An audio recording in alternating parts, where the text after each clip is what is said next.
Welcome to Game Changer. We are dedicated to helping sporting clubs and their players with any mental health challenges that can arise. In this short video, you'll hear from two of my mates who have their own journeys and own experiences and tips with mental health. One of the things we value most at Game Changer is sharing our vulnerabilities as people. Firstly, let's gain a brief insight into TDL, Trent Dennis Lane, and his experience through the AFL system during his career and also after. So, in my opinion, mental health is so important. It's the number one focus for myself at the moment. Obviously, back in the day, played a fair bit of footy, played at the highest level. I've learnt to stop and reflect a lot lately. The 5 years that I played football, as I sit back and remember, were some of the most stressful times in my life, probably the most times I've ever cried. From the outside looking in, I understand that people think that footy's super glamorous and you know, you get paid to run around and chase a footy, but it's a lot more than that. Puts on so much pressure that people don't understand.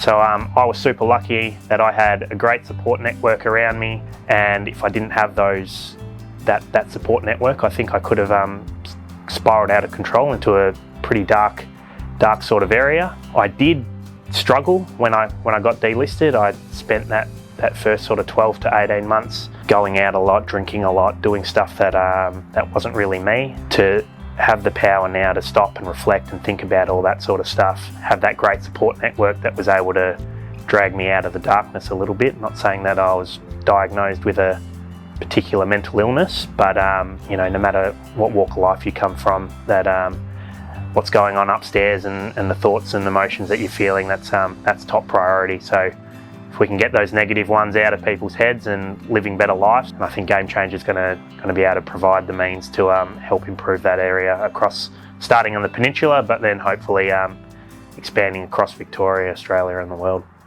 Such great respect for you there, Trent. So much strength in showing vulnerability. Thank you kindly. Speaking of vulnerability, our next guy coming up is Shane Kelton, and he's got a whole podcast about it. I highly recommend listening to it. It'll be in the attachments here.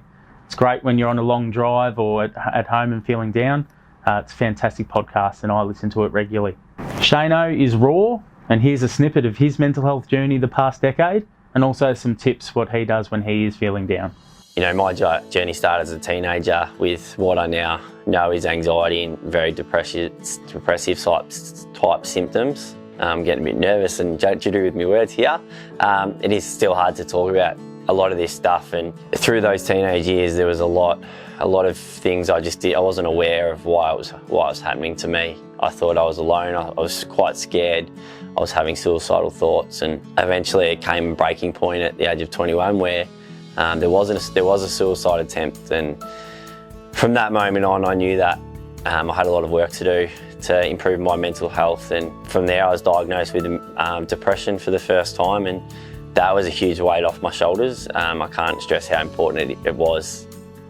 The relief that actually something legitimately was there and I wasn't crazy, I wasn't alone, I wasn't weird. And it's nearly coming up to 10 years since I did try and take my own life. The roller coaster ride that I've been on through depression and more so anxiety even in recent times, but with such incredible highs along the way, and just how I've learnt to deal with all of that and learnt from my experiences along the way. It's just been incredible and shaped the person I am today, and you know, super proud that I've been able to get through that along the way and you know, share my story, and hopefully I can share it more and more.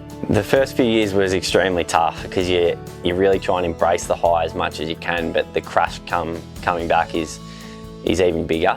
So you've got to learn to take the highs and the lows in their stride and realise that both are only temporary. Some of the things that I used to help early on was sport, physical activity, going to the gym, catching up with mates, and one thing I relied on early was having a female relationship. But then it was sort of 3 years ago now, I had 2 hip surgeries, and I lost the sport, I lost the physical activity, and I didn't have a girlfriend at the time. So that probably opened my eyes up a lot more to what I needed to do, and that was to have many different avenues to help myself, whether it be walking, reading, studying, doing my mental health stuff. I bought a kitten, I'll add that in this one video as well.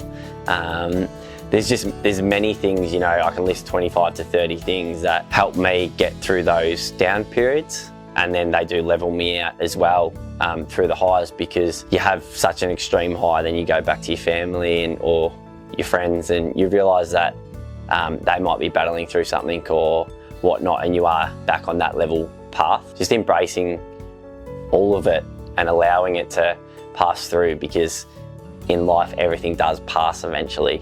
And that's the thing that I've learned probably the most in the 10 years, is to have many different avenues, embrace the highs, but let them pass as well as the lows. Shane is an inspiration to myself and to many that know him. His strength shines through with his rawness and openness. If you want to share your story and help others through their tough times, be sure to contact us through our socials. You can even visit our website, gamechanger.org.au. If you are struggling, be sure to contact your personal game changer or a doctor, a mental health professional. There's always someone there. And as I like to say, well-being is a team sport, so utilise the people around you, because there is always someone there who can help you. Who's your game changer?